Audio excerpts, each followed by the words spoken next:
जो एक basic communication system होता है उसमें क्या क्या चीज़ें होती हैं। उसमें एक होता है माइक या माइक्रोफोन कह सकते हो, और इस माइक्रोफोन में एक यहाँ पर लगी होती है कॉइल, और इसके साथ में होती है एक मैग्नेट। मान लो ये नॉर्थ पोल है, ये साउथ पोल है।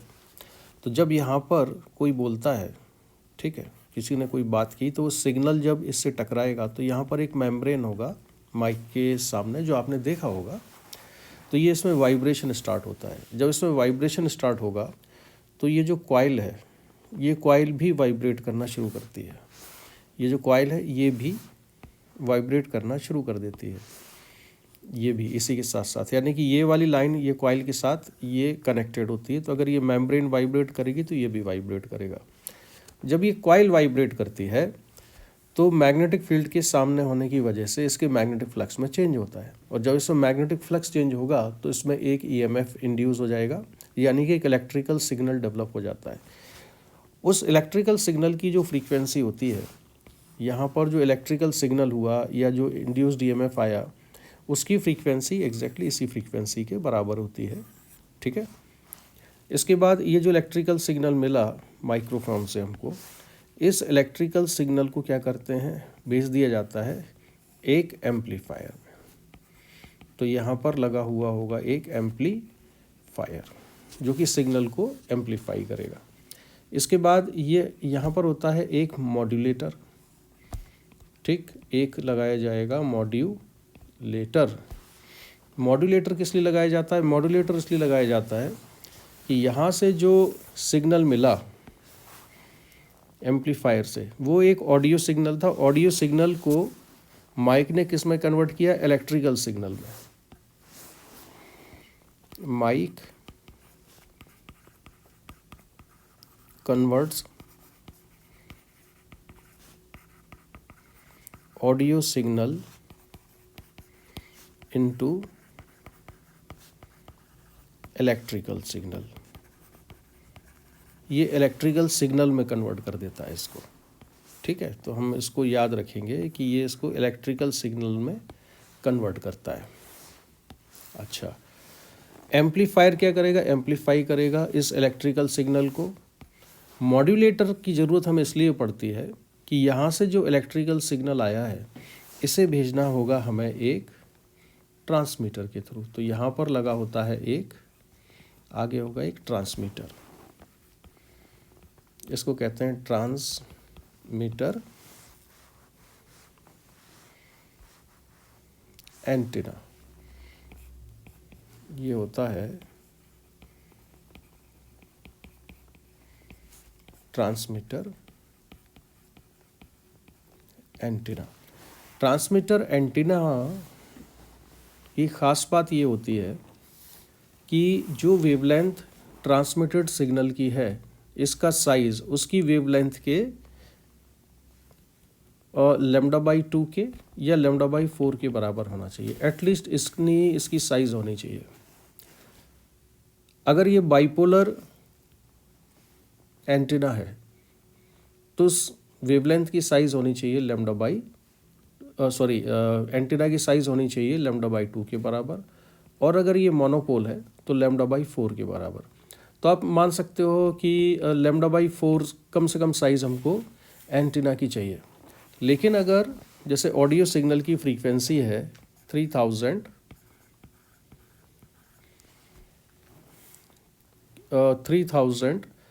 हर्ट्ज के बराबर, तो इसके करस्पॉन्डिंग अगर वेवलेंथ हम निकालेंगे तो ये किलोमीटर में आ जाएगी। तो इतना बड़ा एंटीना हमें नहीं लगाना होता है। तो हम क्या करते हैं, हम एक ऐसी वेव चाहते हैं जिसकी वेवलेंथ बहुत कम हो। अगर हमको चाहिए कि वेवलेंथ कम हो, जो वेव यहाँ से निकलती है बाहर, तो उसके लिए फ्रीक्वेंसी होनी चाहिए बहुत ज़्यादा। तो फिर सिग्नल को मॉड्यूलेट किया जाता है एक ऐसी वेव के साथ में जिसकी फ्रीक्वेंसी बहुत ज़्यादा हो। ठीक है, जैसे कि इलेक्ट्रोमैग्नेटिक वेव होती है जिसकी फ्रीक्वेंसी होती है बहुत ज़्यादा। मॉड्यूलेट करने का मतलब ये है कि जो सिग्नल है, ऑडियो सिग्नल, मान लो वो इस तरह का है, ठीक है, और जिसके साथ उसका मॉड्यूलेशन किया जाना है वो इस तरह का होता है, यानी कि उसकी फ्रीक्वेंसी बहुत ज़्यादा होगी। आप ये समझ सकते हो कि इसको उठा के इसके ऊपर बिठा दिया जाता है, ठीक है,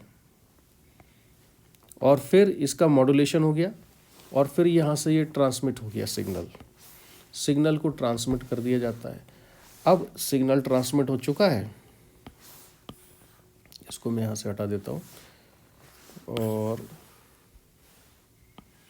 इसको कर देते हैं छोटा, ठीक है। सिग्नल ट्रांसमिट हो चुका है। अच्छा, ये दिख नहीं रहा होगा अभी आपको, तो मैं एक काम करता हूँ, इसको फिर उसी साइज पर ले आते हैं, ठीक है।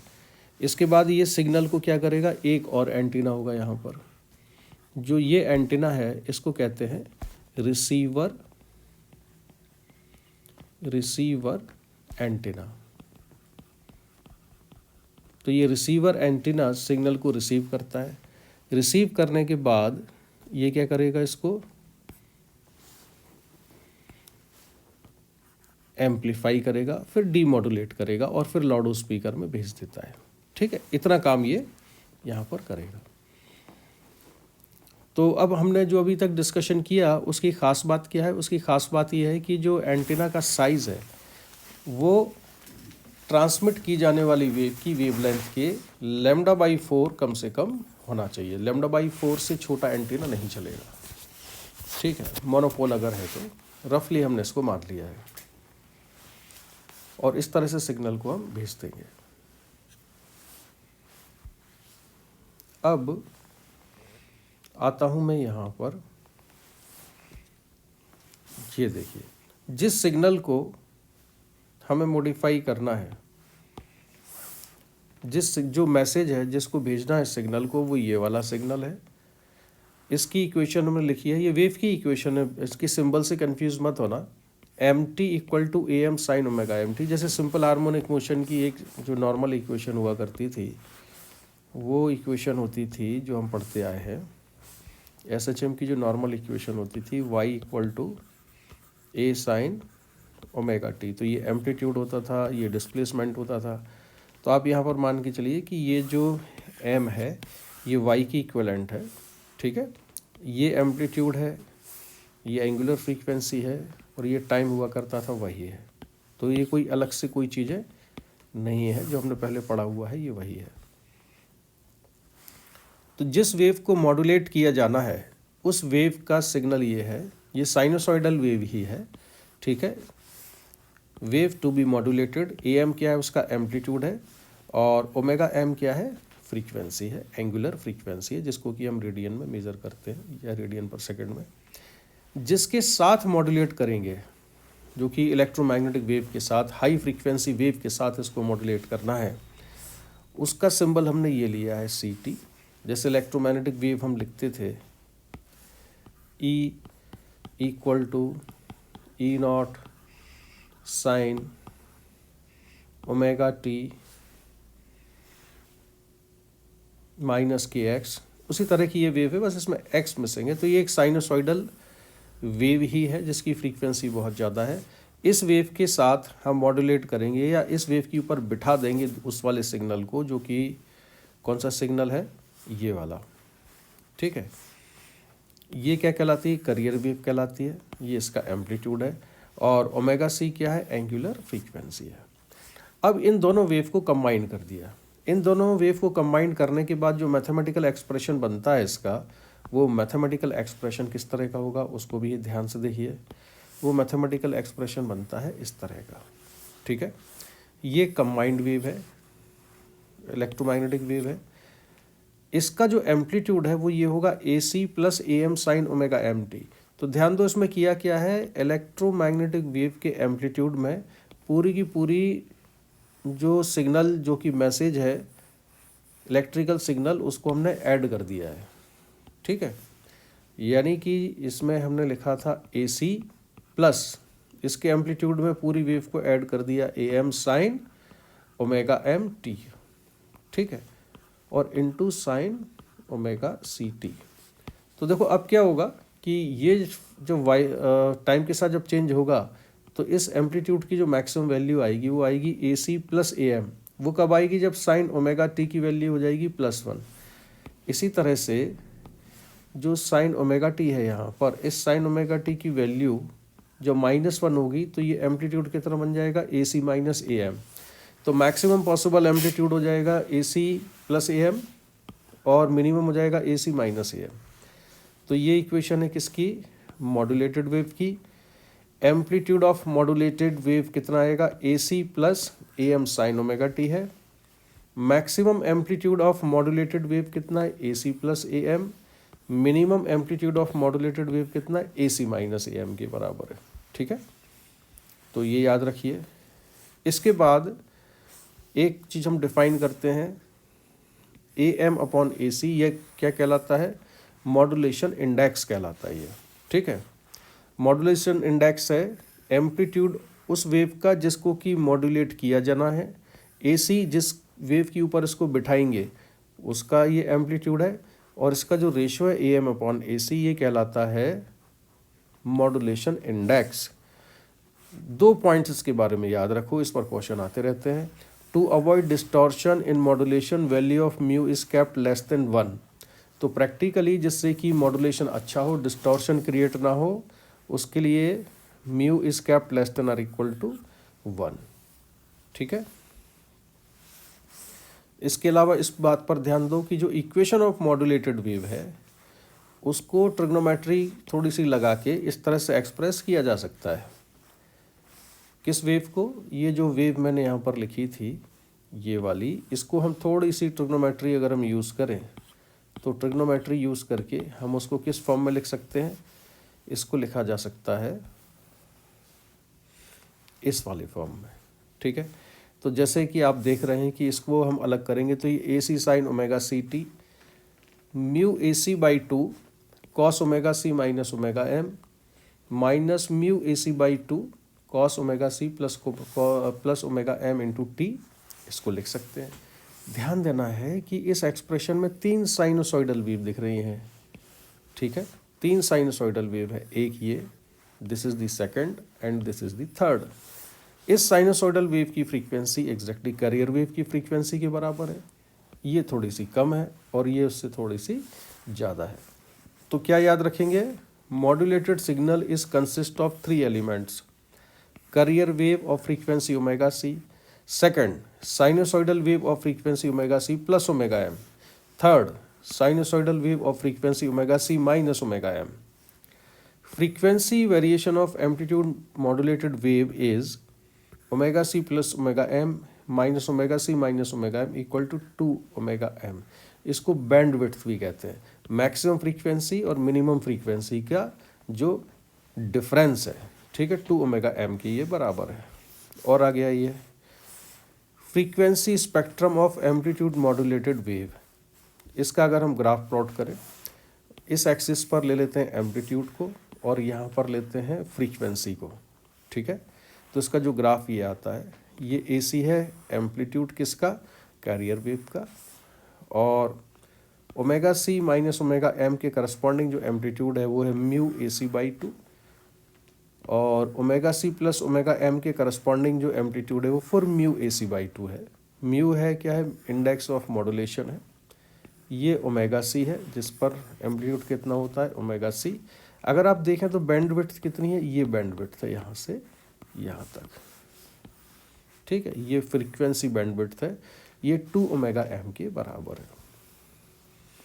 आ जाइए नेक्स्ट, अब हम एक क्वेश्चन सॉल्व कर लेते हैं इस पर। क्वेश्चन ये है, find the modulation index of amplitude modulated wave having 8 volt variation where maximum amplitude of the amplitude modulated wave is 9 volt. तो इसमें ये दिया है 8 वोल्ट का तो वेरिएशन है, ठीक है, और मैक्सिमम एम्पलीट्यूड कितना है, 9 वोल्ट है। तो variation in amplitude is given by maximum amplitude minus minimum amplitude, ये किसके बराबर होता है, 2 AM के बराबर। तो 2 AM क्वेश्चन में गिवन है 8 के इक्वल। तो AM की वैल्यू कितनी आ जाएगी, AM की वैल्यू आ जाती है 4। तो मैक्सिमम एम्पलीट्यूड होता है AC प्लस AM, ये भी क्वेश्चन में गिवन है कितना है, 9। तो AC प्लस AM की वैल्यू 9 रख देंगे, और AM ऑलरेडी 4 आ चुका है तो उसकी वैल्यू 4 रखो। तो AC कितना जाएगा, 9 माइनस 4, तो AC हो जाएगा 5। मॉड्यूलेशन इंडेक्स आ जाएगा AM/AC 4/5 के बराबर, और ये आंसर होगा 0.8। ठीक है, नेक्स्ट क्वेश्चन देख लेते हैं क्या है, जिससे कि हमको कॉन्सेप्ट याद हो जाए। A message signal of frequency 10 kilohertz and peak voltage of 10 volt is used to modulate a carrier of frequency 1 megahertz and peak voltage of 20 volt. Determine modulation index, the side bands produced. अब side band क्या कहलाते हैं? Side band कहलाते हैं ये जो omega C plus omega M और omega C minus omega M है, these are known as side bands. इनको साइड बैंड्स कहते हैं, तो ये याद रखें हम। जो मैसेज, जो इन्फॉर्मेशन जाती है सिग्नल की, जो ऑडियो सिग्नल को इलेक्ट्रिकल सिग्नल में कन्वर्ट किया और जो इन्फॉर्मेशन हम भेज रहे हैं, वो इन्फॉर्मेशन इन्हीं सिग्नल में होती है, वो ओमेगा सी में नहीं होती। वो omega C plus omega M और omega C minus omega M वाला जो पार्ट है, इसी में रहती है साइड बैंड में। चलिए क्वेश्चन पर आते हैं हम वापस। A message signal of frequency 10 kilohertz, तो ये तो सिग्नल की फ्रीक्वेंसी है जो कि भेजा जाएगा। पीक वोल्टेज 10 वोल्ट, यानी उसका एम्पलीट्यूड दिया हुआ है, तो ये AM है 10 वोल्ट। करियर वेव की फ्रीक्वेंसी 1 मेगाहर्ट्ज है एंड पीक वोल्टेज 20 वोल्ट है, यानी AC दिया हुआ है ये। मॉड्यूलेशन इंडेक्स कितना होता है? AM/AC, तो ये तो बहुत ही जल्दी आ जाएगा। तो frequency of message signal 10 kilohertz, amplitude of message signal 10 volt, frequency carrier wave की ये है, एम्पलीट्यूड कैरियर वेव का 20 वोल्ट है, तो मॉड्यूलेशन इंडेक्स कितना हो गया? 0.5। इसके बाद पार्ट बी में क्या पूछा है? द साइड बैंड्स प्रोड्यूस्ड, तो साइड बैंड्स निकालने का मतलब है कि हमको ये निकालना है और ये निकालना है। अब ध्यान दो कि एक फ्रीक्वेंसी दी है मेगाहर्ट्ज में और एक दी है किलोहर्ट्ज में। आंसर हम किलोहर्ट्ज में देंगे, इसलिए मेगाहर्ट्ज को कन्वर्ट कर लेते हैं किलोहर्ट्ज में। तो 1 मेगाहर्ट्ज किसकी इक्वल हो गया? 1000 किलोहर्ट्ज। ठीक है, तो omega C plus omega M कर दो, ऐड कर दो 1000 किलोहर्ट्ज प्लस 10 किलोहर्ट्ज, तो आ जाएगा 1010 किलोहर्ट्ज। ये है side band omega C plus omega M. इसी तरह से omega C minus omega M कर दोगे तो ये आ जाएगा। ठीक है, इसके बाद आगे चलते हैं नेक्स्ट क्वेश्चन पर। नेक्स्ट क्वेश्चन ये है, a square wave of modulating signal is shown in the figure. तो ये जो फिगर है ये उस मैसेज की, उस सिग्नल का ग्राफ है जिसको कि मॉड्यूलेट किया जाना है। इसका एम्पलीट्यूड कितना है? 1, यानी कि AM 1 की इक्वल है। The career wave is given by this, तो AC कितना है? 5 है। मॉड्यूलेशन इंडेक्स होता है AM/AC, तो AM कितना है? 1 वोल्ट है, AC 5 वोल्ट है, मॉड्यूलेशन इंडेक्स 0.2, आंसर आ गया। Next question, the AM wave is equivalent to summation of. ये क्वेश्चन है, ये थ्योरी है, इसको याद रखना, ऑलरेडी मैं डिस्कस कर चुका हूँ। जो एम्पलीट्यूड मॉड्यूलेटेड वेव होती है उसमें कितने साइनसोइडल कंपोनेंट होते हैं? 3 साइनसोइडल कंपोनेंट होते हैं। आंसर होगा इसका बी। कौन कौन से? ओमेगा सी होता है, omega C plus omega M होता है, omega C minus omega M होता है, जो कि यहाँ पर मैंने नहीं लिखा, इसको मैं लिख देता हूँ, omega C minus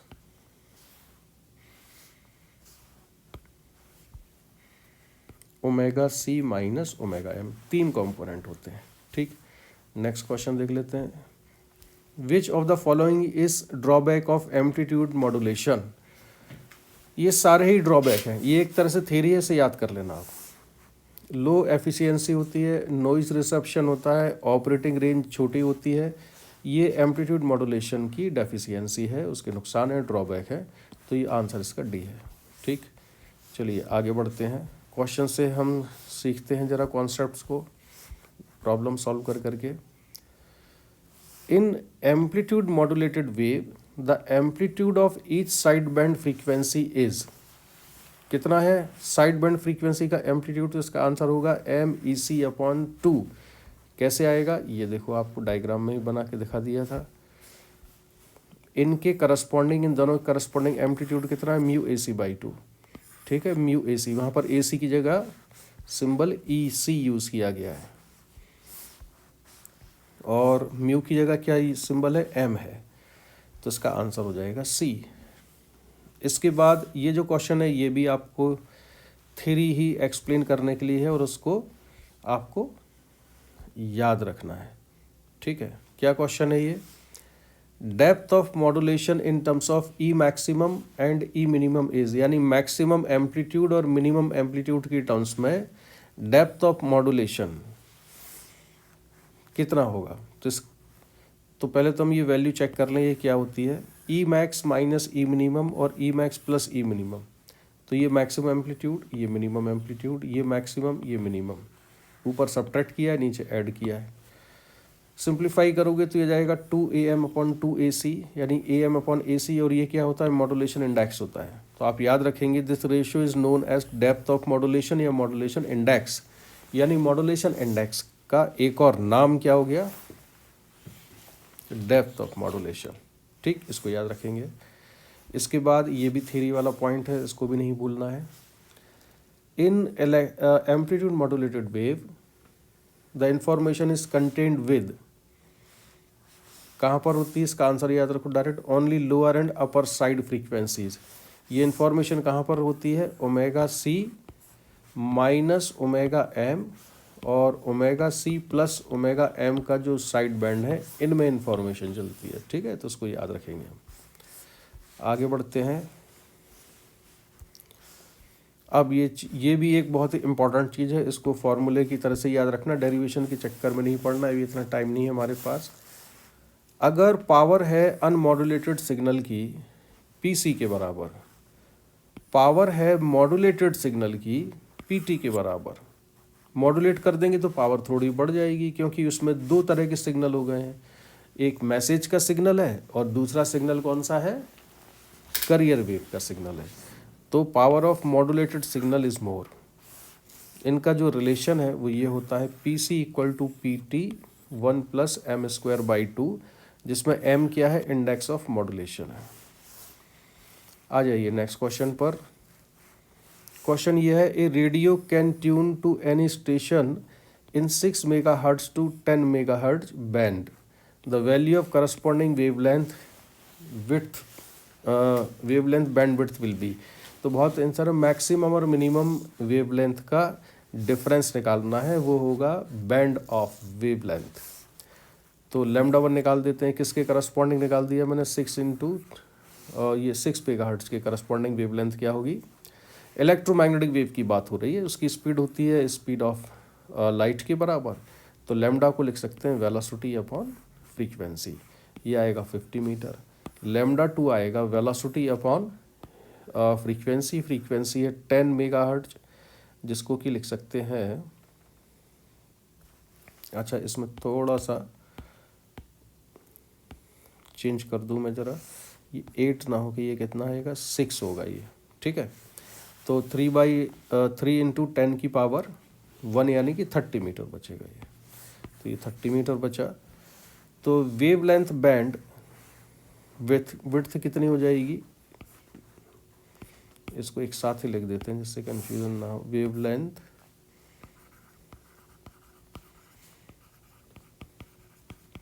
bandwidth 50 meter minus 30 meter, तो ये 20 मीटर आ जाएगी।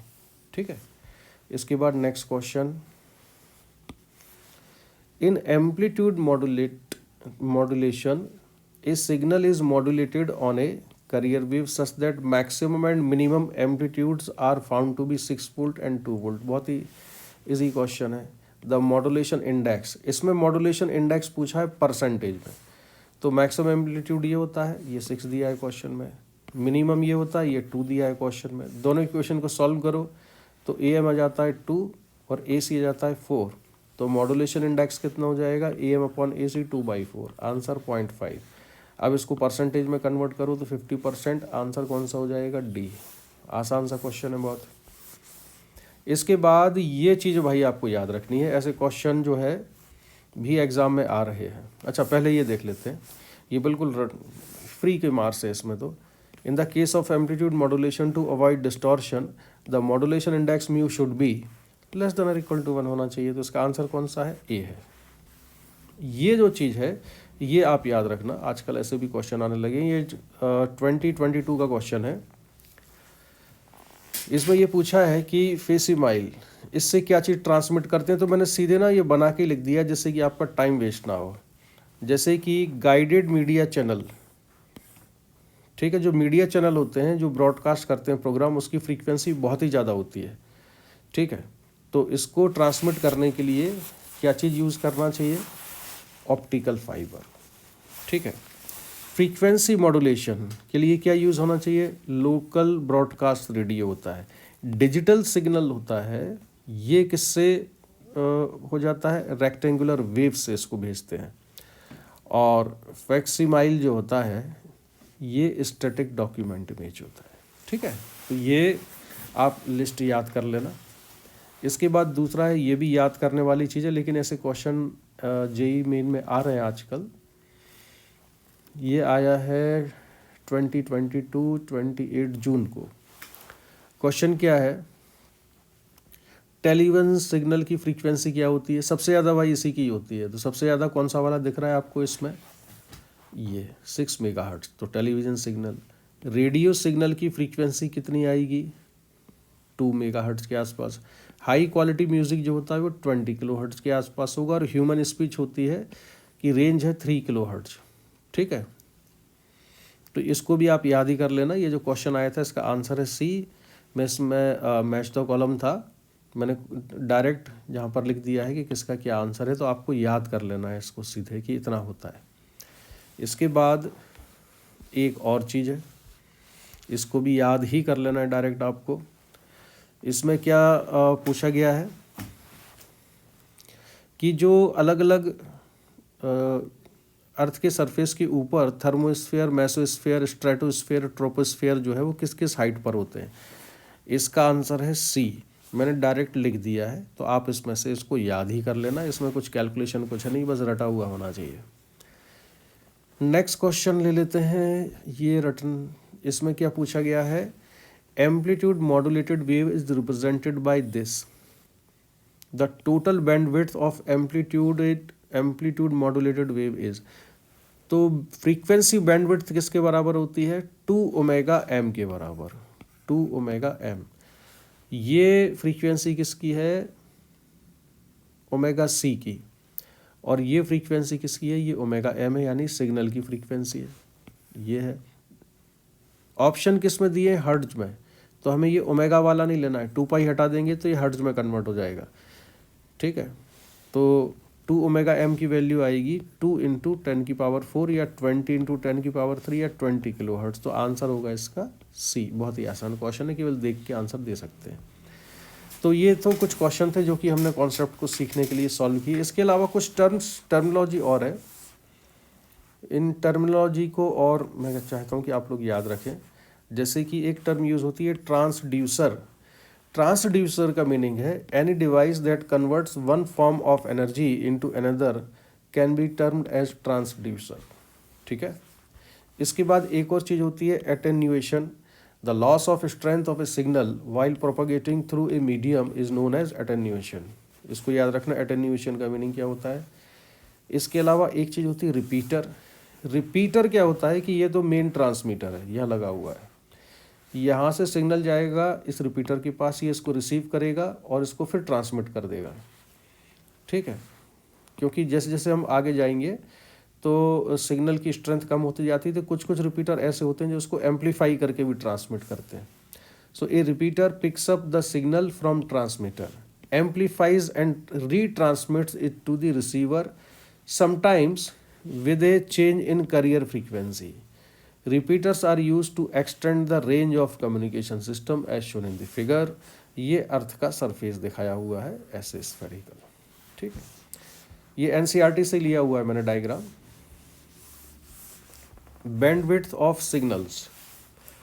बैंडविड्थ का मीनिंग क्या होता है ये समझ लेते हैं। For speech signal, audio signal की जो फ्रीक्वेंसी है वो कहाँ से कहाँ तक वेरी करती है? 300 हर्ट्ज से 3100 हर्ट्ज तक होती है, ठीक है। मिनिमम इतनी है, मैक्सिमम इतनी है। तो बैंडविड्थ का मतलब है कि इसका डिफरेंस निकाल दो आप, 3100 माइनस 300, तो ये कितना जाएगा? 2800 हर्ट्ज। यही क्या कहलाएगी? फ्रीक्वेंसी बैंडविड्थ हो जाएगी ये। तो therefore speech signal requires a bandwidth of 2800 hertz for commercial telephonic communication. हम जो मोबाइल पे बात करते हैं, हमारे ऑडियो सिग्नल की फ्रीक्वेंसी वेरी करेगी यहाँ से यहाँ तक, तो हमको बैंडविड्थ कितनी चाहिए? 2800 हर्ट्ज के आसपास चाहिए। ठीक है, तो ये कुछ टर्मिनोलॉजी हमने यूज़ की है। बहुत ज़्यादा टाइम हमारे पास है नहीं, जेईई मेन बिल्कुल आ गया है सर पर, कल परसों पेपर है आप लोगों का, तो इसलिए ये मैं एक शॉर्ट नोट्स आपको भेज रहा हूँ और इसी के साथ साथ इसका PDF मैं आपको ग्रुप पे डाल रहा हूँ। ठीक है।